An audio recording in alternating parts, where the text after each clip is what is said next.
बिस्मिल्लाहिर्रहमानिर्रहीम। Programmable logic controllers की basics को आज हम डिस्कस करेंगे। Operating system and application programs. A PLC contains a basic operating system that allows for downloading and executing user programs, means ladder logic। यानी एक PLC के अंदर, हार्डवेयर के अंदर हमेशा एक ऑपरेटिंग सिस्टम होता है, जैसा कि कंप्यूटर CPUs के अंदर या लैपटॉप के अंदर Windows as a operating system काम करता है। इसी तरह PLC के अंदर भी एक ऑपरेटिंग सिस्टम होता है जो लैडर लॉजिक कोड को उसके अंदर डाउनलोड करवाने में और उस कोड को एग्जीक्यूट करने में हेल्प करता है, या वो टास्क परफॉर्म करता है एग्जीक्यूशन ऑफ प्रोग्राम का। इसी तरह ये जो ऑपरेटिंग सिस्टम होता है PLC के अंदर, ये कम्युनिकेट करता है अदर डिवाइसेस के साथ, यानी इनपुट आउटपुट मॉड्यूल्स के साथ, और इवन दूसरे PLCs के नेटवर्क के साथ भी। ये PLC जिसमें ये प्रोग्राम स्टोर होता है, ये दूसरे PLCs के नेटवर्क के साथ भी कम्युनिकेट करने में हेल्प करता है। इसी तरह ये ऑपरेटिंग सिस्टम होल्ड करता है कॉन्फ़िगरेशन डाटा, यानी जैसे कि number and types of input output modules present in the PLC system, यानी इस वक्त कितने PLC के साथ इनपुट और आउटपुट मॉड्यूल्स अटैच्ड हैं और उनका क्या स्टेटस है, उनकी स्टेटस इंफॉर्मेशन को भी वो होल्ड करता है, जो आपका ऑपरेटिंग सिस्टम PLC में स्टोर होता है। इसी तरह एक PLC हमेशा वो ऑपरेटिंग सिस्टम जो उसमें मौजूद होता है उसको रिटेन रखती है, and some data in retentive in non volatile memory में वो हमेशा PLC के अंदर वो ऑपरेटिंग सिस्टम स्टोर होता है। उसके साथ कुछ डाटा भी हमेशा अपने पास वो मेंटेन रखती है, इवन के अगर पावर सप्लाई कट ऑफ भी हो जाए उसके बावजूद भी वो डाटा या ऑपरेटिंग सिस्टम PLC के अंदर स्टोर कर रहता है, और पावर दोबारा आने पर वो दोबारा बूट अप हो जाता है। While the PLC is off और even disconnected from the power supply, the volatile the data is remain in the non-volatile memory। इसी तरह a PLC then can resume running a user program as soon as power is restored। The PLC may be programmed to require some operator action before resuming the user program execution for safety purpose। उसकी वजह ये है कि ये जो PLC है इसको हम प्रोग्राम कर सकते हैं इस तरह से कि दोबारा पावर आने पर फ़ौरन वो टास्क परफॉर्म करना ना शुरू कर दे। हो सकता है वो PLC जिस हार्डवेयर को कंट्रोल कर रहा हो वो उस वक्त मुनासिब स्टेटस में ना हो और सेफ ना हो, तो इसलिए हम ये कह सकते हैं कि जब पावर शट ऑफ हो तो उस शटडाउन के बाद दोबारा PLC स्टार्ट होने में पहले हमसे पूछे, हमारा इनपुट ले, स्टार्ट का बटन हम प्रेस करें, तब वो काम शुरू करें। लेकिन वो PLC का ऑपरेटिंग सिस्टम उस कोड को दोबारा से अपने पास इनिशियल स्टेट में ले आता है या वर्किंग में ले आता है, और वो वर्किंग के काबिल हो जाता है पावर दोबारा आने पर, रिस्टोर होने पर।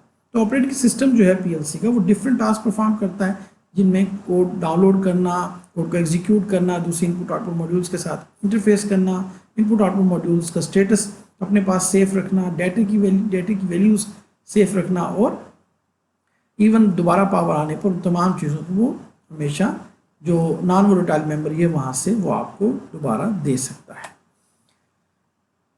अब यूज़र प्रोग्राम्स को ऑपरेटिंग सिस्टम कैसे एग्जीक्यूट करेगा इसको देखते हैं। अब PLC executes an initialization step when placed in run mode, then repeatedly executes a scan cycle sequence. हमेशा PLC जो होता है वो जब भी उस PLC को हम स्टार्ट करते हैं, सिस्टम को पावर अप करते हैं, तो PLC हमेशा इनिशियलाइजेशन स्टेप पहले परफॉर्म करता है। जब हम उसको रन मोड में लेके आते हैं, ये वो अपने तमाम वेरिएबल्स जो हमने उस कोड में डिफाइन किए होते हैं उनकी वैल्यूज़ को इनिशियलाइज करता है, और फिर बार बार रिपीट करता रहता है, उस कोड को स्कैन साइकिल से गुजारता रहता है, और वो प्रोसेस मुसलसल रिपीट होता चला जाता है, यानी पूरा कोड बार बार वो स्कैन करता रहता है। The basic PLC scan cycle consist of 3 steps: input scan, user program scan and output scan। ये बहुत इंपॉर्टेंट बात है। PLC जब भी ऑपरेशन मोड में या रन मोड में होती है तो वो मुसलसल स्कैन का प्रोसेस जारी रखती है। 3 चीज़ों को वो स्कैन करती है और 3 मराहिल में वो स्कैनिंग होती है। पहला प्रोसेस पूरे स्कैन साइकिल के अंदर पहला स्टेप ये होता है कि वो इनपुट्स को स्कैन करती है। और जब इनपुट्स की वैल्यू उसे मिल जाती हैं कि इस वक्त present status at that time run time basis पे उस वक्त क्या प्रेजेंट स्टेटस है इनपुट का, तो वो उन तमाम इनपुट्स की वैल्यूज़ को देख के वो फिर यूज़र प्रोग्राम को या कोड को एग्जीक्यूट करती है और उसको स्कैन करती है। तो यूज़र प्रोग्राम में वो तमाम जो इनपुट्स की वैल्यूज़ आपके पास प्रेजेंट होती हैं, वो स्कैन पिछले प्रीवियस स्कैन यानी इनपुट स्कैन में वो यूज़र प्रोग्राम के अंदर उनको अपडेट कर देती है ड्यूरिंग दैट स्कैन। कोड के अंदर तमाम इनपुट्स की वैल्यूज़ को वो वहाँ चेंज करती है और उसके बाद कोड एग्जीक्यूट हो जाता है। इस कोड के एग्जीक्यूशन के बाद उन इनपुट्स की वैल्यूज़ के ऊपर जो कोड एग्जीक्यूट होता है उससे जो आउटपुट जनरेट होता है वो आउटपुट की वैल्यूज़ को अपने पास स्टोर करती है इसी दूसरे स्टेप में, और फिर तीसरे स्टेप में वो आउटपुट की वैल्यूज़ को आउटपुट मॉड्यूल्स को सेंड कर देती है। The total time for one complete program scan is a function of processor speed, input output modules use and length of the user program. यानी कितना टाइम एक कंप्लीट स्कैन साइकिल में लगेगा वो तीन चीज़ों पर डिपेंड कर रहा होता है कि कितना स्पीडी प्रोसेसर है पीएलसी का, और दूसरे इनपुट आउटपुट मॉड्यूल्स की तादाद कितनी है और कितनी इनपुट आउटपुट्स इस वक्त उस प्रोग्राम में है। अगर ज़्यादा होंगे तो टाइम ज़्यादा लगेगा, और प्रोग्राम कितना लेंथी, अगर ज़्यादा लेंथी प्रोग्राम है तो लाजमी बात है कंप्लीट स्कैन एक दफ़ा करने में उसको टाइम ज़्यादा लगेगा। Typically hundreds of complete scans can take place in 1 second. ज़्यादातर प्रोग्राम्स चूँकि मुनासिब लेंथ के होते हैं और आजकल बहुत फास्ट प्रोसेसर अवेलेबल हैं, तो इन फास्ट प्रोसेसर्स की वजह से और लेंथ ऑफ प्रोग्राम शॉर्ट होने की वजह से 1 सेकेंड में मैनी 100 स्कैन्स हो जाती हैं, तो इसलिए हमें वो प्रोसेस बड़ा फास्ट नज़र आता है स्कैनिंग। अब ज़रा इस पूरे स्कैन को, जिसमें 3 पार्ट थे, input scan, user program scan और आउटपुट स्कैन, इनको ज़रा डिटेल से देखते हैं। इनपुट स्कैन क्या है? During the input scan data is taken from all input modules, यानी जो भी पीएलसी के साथ मॉड्यूल्स, इनपुट मॉड्यूल्स अटैच्ड होते हैं, उनसे डाटा सेंसर्स से जो डाटा इनपुट मॉड्यूल्स को आ रहा होता है, वो डाटा जो इनपुट मॉड्यूल्स तक पहुंच चुका, वो पीएलसी के अंदर मेमोरी में स्टोर कर दिया जाता है। तो during input scan data is taken from all input modules in the system and placed into the area of PLC memory. PLC की जो रैम मेमोरी है उसके अंदर वो डाटा स्टोर करवा दिया जाता है इनपुट स्कैन पोर्शन में, पहले स्टेप में, स्कैन के पहले स्टेप में, refer to as an input image area. और इन मेमोरी की वैल्यूज़ को जहाँ ये स्टोर किया जा रहा है इसको इनपुट इमेज एरिया कहा जाता है। यूजर प्रोग्राम स्कैन जो दूसरा स्टेप है स्कैनिंग का, during the program scan data in the input image area is applied to the user program, the user program is executed and the output image area is updated. यानी इसी दूसरे step के अंदर जो data input scan से आया था, input image area में आ गया था, उसे हम अप्लाई करते हैं कोड के ऊपर, यूज़र प्रोग्राम के ऊपर, और फिर जो उस प्रोग्राम को साथ ही एग्जीक्यूट भी करते चले जाते हैं, और इस एग्जीक्यूशन के नतीजे में जो आउटपुट जनरेट होते हैं उसे हम output image area of memory यानी रैम के अंदर ही हम वो कंप्यूटर जो पीएलसी की मेमोरी है उसी में हम वो आउटपुट्स की वैल्यू स्टोर करवा देते हैं एक टेबल के अंदर, जिसको हम आउटपुट इमेज एरिया कहते हैं। और ये जो आउटपुट इमेज एरिया या आउटपुट टेबल होता है ये अपडेट हो जाता है दूसरे स्टेप में ही, लेकिन इन आउटपुट की वैल्यूज़ को अभी आउटपुट मॉड्यूल को सेंड नहीं किया जाता। तो इस स्टेप में इनपुट इमेज एरिया से जो जैसे फिगर नज़र आ रहा है, इनपुट इमेज एरिया से या इनपुट टेबल से, मेमोरी के अंदर जो टेबल बना हुआ होता है, इनपुट टेबल से यूज़र प्रोग्राम अपडेट भी होता है, एग्जीक्यूट भी होता है, और जो आउटपुट जनरेट होते हैं वो आउटपुट टेबल में या आउटपुट इमेज एरिया में वो स्टोर भी हो जाते हैं।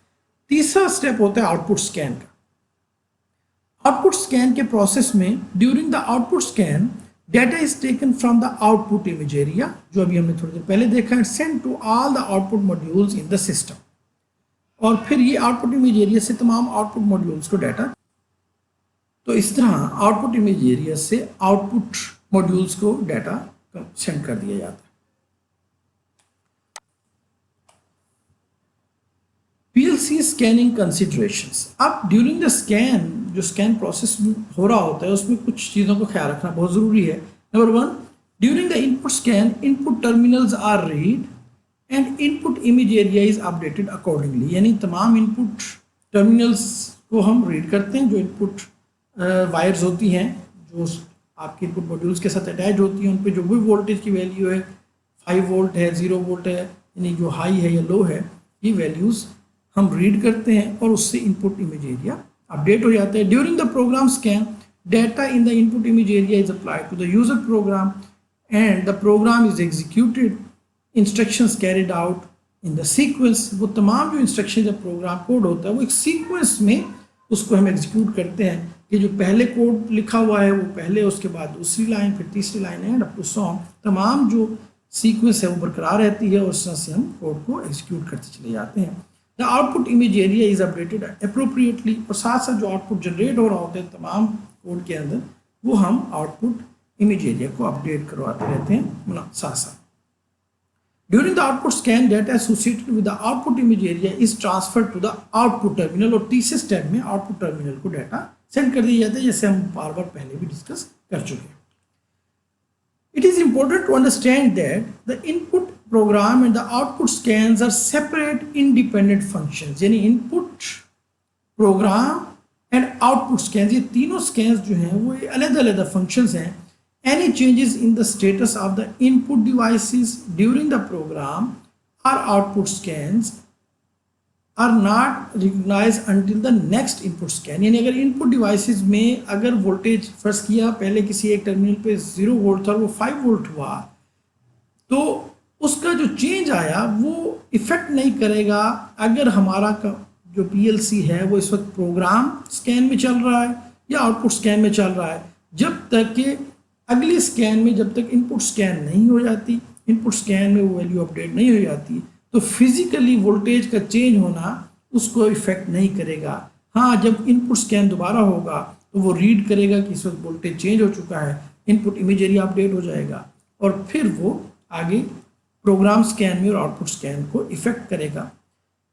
Furthermore, data changes in the output table are not transferred to the output terminal during the input and program scan, यानी अगर आउटपुट टर्मिनल में आउटपुट इमेज एरिया में कुछ चेंज आ गया है लेकिन हमारा पीएलसी का जो ऑपरेटिंग सिस्टम है वो इनपुट स्कैन कर रहा है, तो वो अभी आउटपुट चेंज होने पर वो आउटपुट ट्रांसफ़र नहीं होगा।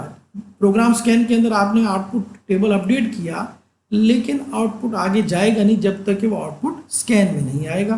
The transfer effecting the output devices takes place only during the output scan. With all PLCs, there are special processing considerations। तमाम PLCs में कुछ चीज़ें बड़ी मखसूस हैं जिनको हमें नोट करना है। First, all PLC take a specific amount of time to scan their operational programs completely, यानी तमाम PLCs एक कंप्लीट स्कैन करने के लिए कुछ ना कुछ टाइम लेती हैं। ऐसा नहीं होता कि जनाब वो विद नो टाइम एक कंप्लीट स्कैन कर देंगी। ये जो टाइम है ये डिपेंड करेगा कि कितना फास्ट प्रोसेसर है। अगर प्रोसेसर फास्ट है तो टाइम थोड़ा लगेगा, प्रोसेसर स्लो है तो टाइम ज़्यादा लगेगा। Typically the program scanning takes place left to right. बहुत इंपॉर्टेंट बात है कि हमेशा जो प्रोग्राम स्कैन हो रहा होता है वो मुख्तलिफ तरीके से हो सकता है। ये ज़्यादातर ये होता है कि लेफ़्ट से राइट की तरफ रीड किया जाता है अक्रॉस ईच रंग, हर एक रंग में।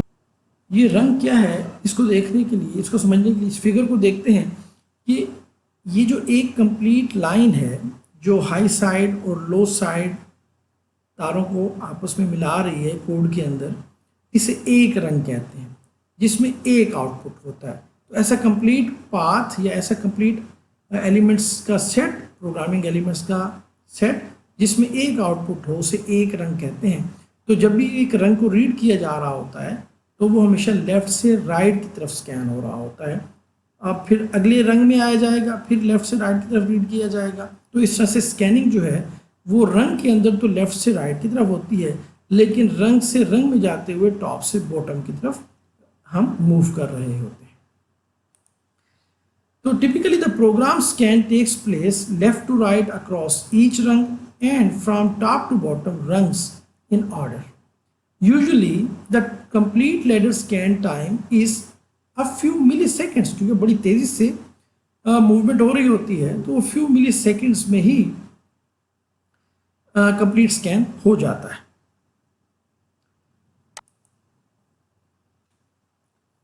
Another scanning considerations involve proper operational sequencing of events.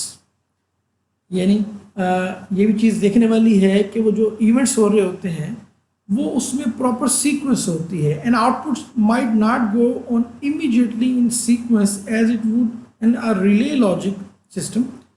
Relay logic में तो ये होता है कि जैसे ही इनपुट चेंज होता है फ़ौरन ही आउटपुट पे इफेक्ट होता है, क्योंकि वो ऑनलाइन सिस्टम होता है, फिजिकली सारे एक दूसरे से कनेक्ट होते हैं. जबकि पीएलसी के अंदर ऐसा नहीं होता. पीएलसी में स्कैनिंग 1 बाय 1 होती है, चाहे इनपुट पे आपकी वैल्यू चेंज हो भी गई है, जब तक इन प्रोग्राम स्कैन और आउटपुट स्कैन कंप्लीट होकर दोबारा इनपुट स्कैन पे नहीं आता तो input table, input image area update नहीं होगा. In a relay logic, an event occurring anywhere in the ladder control system results in immediate action. जैसे हमने कहा कि रिले लॉजिक अगर रिलेज वाला सिस्टम होता, पीएलसी जिसमें ना लगी हो और रिले बेस्ड सिस्टम से कंट्रोल किया जा रहा हो, तो उसमें तो उसी वक्त इफेक्ट आ जाएगा आउटपुट पे, जबकि पीएलसी में ऐसा नहीं होता. In a PLC ladder control program, however, no effect takes place until the rung is scanned. In most cases, the PLC logic delay effect is inconsequential. कि ज़्यादातर आपका जो PLC लॉजिक में जो डिले का इफेक्ट होता है ये इतना मसला नहीं करता, लेकिन यानी कुछ जो डिले आया कि आपने इनपुट पे चेंज आ गया, लेकिन अभी प्रोग्राम स्कैन और आउटपुट स्कैन से गुजर के दोबारा जब इनपुट स्कैन पे आएगा तो फिर वो अपडेट करेगा इनपुट इमेज एरिया को. तो ये जो डिले आया प्रोग्राम स्कैन और आउटपुट स्कैन को स्कैन करने में, ये इतना तेज़ी से होता है कि इसका बहुत माइन्यूट सा डिले आता है, इसलिए ये इतना इफेक्ट नहीं करता. लेकिन अगर जहाँ प्रोसेस बहुत फास्ट हो तो वहाँ ये मैटर कर सकता है, जबकि रिले लॉजिक में वो उसी वक्त चेंज आ जाता है. प्रोग्राम यानी लैडर लॉजिक जिसे हम कहते हैं, scanning typically takes place from left to right, जैसे हमने कहा, across each rung and from top to bottom rungs in order, known as rung scanning. It is method used for example by Allen Bradley. इसी तरह और भी तमाम जो companies है वो ज़्यादातर यही मेथड यूज़ करते हैं कि लेफ़्ट से राइट की तरफ स्कैनिंग होती है एक रंग के अंदर, और टॉप से बॉटम, रंग टू रंग जो स्कैनिंग होती है वो टॉप से बॉटम होती है. कुछ और कंपनी जैसे मॉडिकॉन है या कुछ और कंपनीज हैं, ये सारी कुछ और मेथड भी यूज़ कर सकती हैं, जिसको हम डिस्कस करते हैं. Automation is known as column scanning.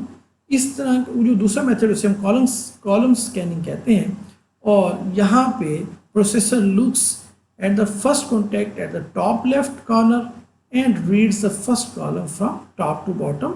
ये कुछ इस तरह से होगा कि जैसे कि यहाँ नज़र आ रहा है कि आपकी जो सिंपल स्कैन हमने कही थी उसमें तो लेफ़्ट से राइट स्कैनिंग होगी और फिर अगले रंग पे जाएगा, दूसरा रंग फिर लेफ़्ट से राइट स्कैनिंग, और फिर तीसरे रंग पे आ गया तो नॉर्मल स्कैनिंग है. लेकिन जो मॉडिकॉन करता है वो कॉलम स्कैनिंग करता है कि टॉप से बॉटम पहले जाएगा, रंग टू रंग वेरी करेगा, पहले एलिमेंट्स वहाँ के रीड करके स्कैन करके फिर दूसरे कॉलम में जाएगा, फिर तीसरे कॉलम में जाएगा, और ये कॉलम स्कैनिंग कहलाती है. तो जैसे हमने थोड़ी देर पहले फिगर में कहा कि जो स्कैनिंग है वो किस तरह होती है, पहले भी फिगर देखा, इस फिगर में भी ये मेंशन्ड है कि लेफ़्ट से राइट की तरफ स्कैनिंग होगी, और जब एक कंप्लीट स्कैनिंग हो जाएगी तो फिर टॉप, जब कंप्लीट स्कैनिंग हो जाएगा तो अगले रंग में जाएगा, यानी टॉप से बॉटम स्कैनिंग होगी रंग टू रंग. इस एग्जांपल में आपको 4 इनपुट्स नज़र आ रहे हैं. ये एक नॉर्मली ओपन कॉन्टैक्ट जो कि किसी स्विच का स्टेटस यहाँ रिप्रेजेंट होगा. इसी तरह पार्ट सेंसर एक दूसरा इनपुट है, पेंट एम्प्टी का एक सेंसर इनपुट दे रहा होगा, अभी देखते हैं इसकी डिटेल, और कन्वेयर स्टॉप एक और सेंसर है जो कि हमें यहाँ वैल्यू दे रहा होगा. तो अगर उस सेंसर की वैल्यू चेंज होगी तो यहाँ स्टेटस भी चेंज हो जाएगा. नॉर्मली ओपन है तो क्लोज हो जाएगा. ये भी नॉर्मली ओपन कॉन्टैक्ट नज़र आ रहा है, तो ये भी कोड के अंदर चेंज हो जाएगा. जब इनपुट सेंसर जो है उसकी वैल्यू चेंज होगी तो यहाँ अगर वो 5 वोल्ट दे रहा होगा तो यहाँ क्लोज हो जाएगा, अगर वो 0 वोल्ट दे रहा होगा तो यहाँ ओपन हो जाएगा. तो 5 वोल्ट आने पर स्टेटस जो होता है वो चेंज हो जाता है. ओपन है तो क्लोज हो जाता है, क्लोज है तो वो ओपन हो जाता है कोड के अंदर. और उसकी बुनियाद पे जो आउटपुट जनरेट होता है, ये आउटपुट टर्मिनल कोड का आउटपुट पोर्शन है, और इस आउटपुट की वैल्यू या कभी 5 वोल्ट आएगी और कभी 0 वोल्ट आएगी. इसको देखते हैं. इस चीज़ को कंप्लीट समझने के लिए एक डायग्राम कि प्रोसेस क्या है पेंट का, उसको समझने के लिए डायग्राम देखें. ये कंप्लीट पीएलसी का की रिप्रेजेंटेशन है. आप देख रहे हैं ये ब्लॉक जो नज़र आ रहा है जहाँ ये आपको कर्सर मूव करता हुआ नज़र आ रहा है, ये हाथ मूव करता हुआ नज़र आ रहा है, ये कंप्लीट पीएलसी को रिप्रेजेंट कर रहा है। ब्लॉक, स्क्वायर ब्लॉक है, उसके अंदर ये 3 कॉलम बने हुए हैं। पहला कॉलम सीपीयू के लिए है। सीपीयू के अंदर जो रैम या मेमोरी चल रही होगी उसमें 3 स्कैनिंग के 3 पोर्शन होंगे। इनपुट इमेज एरिया बन रहा होगा इनपुट स्कैन में, प्रोग्राम यूज़र प्रोग्राम पड़ा होगा जो प्रोग्राम स्कैन के अंदर अपडेट होगा, और आउटपुट इमेज एरिया होगा जो आउटपुट स्कैन में आउटपुट भेजेगा। तो सीपीयू का ये पोर्शन रिप्रेजेंट हो रहा है। पीएलसी अगर आपके पास एक हार्डवेयर हो तो उसमें 3 पोर्शन हमें दिखाई दे रहे हैं। एक सीपीयू है, एक इनपुट मॉड्यूल है। डिजिटल इनपुट मॉड्यूल हमने उस सीपीयू के साथ अटैच किया हुआ है। फिजिकल जो आपका पीएलसी है उसके अंदर उसके सीपीयू के साथ एक फिजिकल इनपुट मॉड्यूल यहाँ अटैच होगा असल में जो होगा, और उस इनपुट मॉड्यूल को 4 इनपुट्स आ रहे हैं। कहाँ से आ रहे हैं आपको नज़र आ रहे हैं। पहला देखते हैं, पहला में आ रहा है कि पेंट लेवल सेंसर बता रहा होगा कि पेंट का लेवल खाली हो गया ड्रम पेंट का या अभी मौजूद है, वो सेंसर आपको वैल्यू भेज रहा होगा। फ़र्ज़ किया जब लेवल पेंट ख़त्म हो जाता है तो 5 वोल्ट भेज देता है, जब पेंट अभी भरा हुआ है तो वो 5 वोल्ट नहीं भेजता। दूसरा जो एरो नज़र आ रहा है वो आ रहा है पार्ट सेंसर से, कि जिस पार्ट को पेंट करना है वो अगर सेंसर के सामने आया तो 5 वोल्ट भेज देगा, और जब पार्ट सामने नहीं होगा, फर्स्ट की पार्ट सेंसर जो है, यहाँ कोई सेंसर है जिसके सामने इस कन्वेयर बेल्ट के ऊपर कोई पार्ट मूव कर रहा है, तो अगर वो पार्ट सेंसर के सामने होगा तो 5 वोल्ट आ जाएगा यहाँ इस मॉड्यूल के ऊपर, इनपुट मॉड्यूल के। अगर नहीं होगा पार्ट तो 0 वोल्ट आ जाएगा। इसी तरह जो नीचे तीसरा एरो है वो आपको 0 स्पीड सेंसर बता रहा है कि मोटर रुक गई है, कन्वेयर रुक गई है कि नहीं रुकी। और चौथा जो है वो जो सबसे नीचे वाला है वो ऑपरेटर कंट्रोल स्विच है, कि जब स्विच ऑन करेगा तो यहाँ इनपुट आ जाएगा 5 वोल्ट, अगर स्विच ऑफ करेगा तो 0 वोल्ट आ जाएगा। तो 4 इनपुट्स आ रहे हैं जैसे कि हम कोड में देख रहे थे। 4 इनपुट्स थे, एक तो ऑपरेटर का स्विच था जो सबसे नीचे वाला है, फिर पार्ट सेंसर, पेंट एम्प्टी और कन्वेयर स्पीड, स्टॉप्ड कन्वेयर की 0 स्पीड को रिप्रेजेंट करने वाला। तो 4 इनपुट्स आ रहे हैं। अगर पहले 2 इनपुट्स को देखें तो हमें नज़र आता है कि जब ऑपरेटर ऑन करेगा, स्विच ऑन करेगा और पार्ट भी सामने मौजूद होगा, अगर फिगर को देखें कि ये इधर से ऑन करेगा, इनपुट चला जाएगा कि 5 वोल्ट आ गए, और साथ ही सामने पार्ट भी आ गया, पार्ट कन्वेयर चल रही थी और पार्ट आ गया, तो अब क्या होगा, फिर आउटपुट मॉड्यूल, ये डिजिटल आउटपुट, तीसरा डिजिटल आउटपुट मॉड्यूल है ये वाला। यहाँ पे 2 आउटपुट्स हैं, आपको नज़र आ रहे हैं 2 आउटपुट्स यहाँ से निकल रहे हैं। एक तो स्प्रे पेंटर को जा रहा है, ये पेंट स्प्रे होगा उस किसके ऊपर, पार्ट के ऊपर। यहाँ से स्प्रे की आपको यहाँ लाइंस नज़र आ रही हैं। तो जैसे ही ये 2 कंडीशंस फुलफिल होंगी कि ऑपरेटर ने स्विच ऑन किया और पार्ट भी कन्वेयर पे सामने मौजूद है, तो ये दोनों जो नॉर्मली ओपन स्विच है क्लोज हो जाएंगे, क्योंकि 5 वोल्ट दोनों पे आएगा। जैसे ही 5 वोल्ट आता है इनपुट टर्मिनल्स पे तो उनका जो स्टेटस होता है कोड के अंदर वो चेंज हो जाता है। अगर वो ओपन है तो क्लोज हो जाएंगे, तो दोनों पर चूंकि 5 वोल्ट आया था तो दोनों नॉर्मली ओपन थे, तो ये क्लोज हो जाएंगे। वोल्टेज लेफ्ट से राइट की तरफ फ्लो कर जाएगा कोड के अंदर। तो जैसे वोल्टेज फ्लो करेगा तो यहाँ आउटपुट आ जाएगा, 5 वोल्ट आ जाएंगे, और 5 वोल्ट आउटपुट पे आने का मतलब है ये आउटपुट उस मशीन को चला जाएगा, स्प्रे पेंटर को, और स्प्रे पेंटर मशीन जो है वो स्प्रे करना शुरू कर देगी फिजिकली। तो आपने देखा कि कोड जो है वो कुछ हमें लॉजिकल नज़र आ रहा है, हार्डवेयर को कंट्रोल करता हुआ नज़र आ रहा है। पीएलसी का एक आउटपुट हमने जनरेट किया। पीएलसी का दूसरा आउटपुट क्या है, वो है ऑपरेटर अलार्म बज जाए। कैसे बजेगा, कि जब पेंट एम्प्टी हो या कन्वेयर रुक जाए किसी वजह से, तो फिर अलार्म बजेगा। तो अब देखते हैं, क्योंकि ये आर लॉजिक है, या इधर ये क्लोज होगा, नॉर्मली क्लोज हो जाए, ये ओपन है जो वो क्लोज हो जाए तो वोल्टेज फ्लो कर जाएगा और ऑपरेटर का अलार्म आ जाएगा। तो या कन्वेयर स्टॉप्ड हो जाए तो फिर भी वोल्टेज फ्लो कर जाएगा, पाथ बन जाएगा और ऑपरेटर अलार्म आ जाएगा। तो अगर किसी वजह से 0 स्पीड का सेंसर चला जाए, सिग्नल चला जाए कि ऑपरेटर ये रुक गई है कन्वेयर, तो अलार्म आ जाए, और अलार्म का जो आउटपुट है ये आपको आउटपुट मॉड्यूल में मिलेगा, और ये आपको यहाँ नज़र आ रहा है कि अलार्म लाइट जो है वो ऑन हो जाएगी। तो इस तरह से आपने देखा, और ये जो एक्चुअल कोड की शेप होती है एलन ब्रैडले का पीएलसी, जब हम कोड कर रहे होते हैं तो उसके सॉफ्टवेयर की शेप कुछ इस तरह से होती है। हम आगे जाके देखेंगे, मुख्तलिफ और सॉफ्टवेयर को भी देखेंगे कैसे कोड करते हैं। अभी हम इनिशियल बातें समझ रहे हैं और ये उसका इनिशियल स्ट्रक्चर है। मुश्किल नज़र आ रहा है लेकिन है बहुत आसान। बस आपने कोडिंग करते हुए ये ड्रैग एंड ड्रॉप करने होते हैं। एक कॉन्टेक्ट यहाँ ड्रैग करेंगे, लाइन अपने आप बन जाएगी, फिर दूसरा कॉन्टेक्ट ड्रॉप करेंगे, यहाँ लाइन बन जाएगी, और फिर आउटपुट ड्रॉप करेंगे तो ये लाइन बन जाएगी। तो पहली लाइन, पहला रंग आप बड़ी आसानी से बना लेंगे। इसी तरह नीचे वाला और तमाम कोड लिखना बहुत आसान होता है। तो ये कोड, ये जो आपने रंग ड्रॉप करना होता है, ये ऊपर यहाँ नज़र आ रहे होते हैं एलिमेंट्स, यहाँ से आपने ड्रैग करके नीचे ड्रॉप करना होता है और इस तरह से आपका कोड बनना शुरू हो जाता है। तो बहुत आसान है, इसको आगे इंशाल्लाह डिटेल से देखेंगे। तो स्टूडेंट्स, आपने complete understanding of the PLC basics देखी। Thank you for watching the video. Please continue watching and subscribe this channel, क्योंकि आपको सब्सक्राइब इसलिए करना है कि मेरी ख्वाहिश है कि ये काम मैं सारा जो अभी पढ़ा रहा हूँ ये मैं ऑनलाइन पढ़ा सकूँ, और ऑनलाइन पढ़ाने के लिए मुझे 1000 सब्सक्राइबर्स की ज़रूरत है। तो 1000 सब्सक्राइबर्स आ जाएंगे तो फिर मेरा चैनल एलिजिबल हो जाएगा कि मैं आपको ऑनलाइन टीच कर सकूँगा, अदरवाइज़ ये एलिजिबल नहीं होगा। तो please subscribe this channel. Thank you.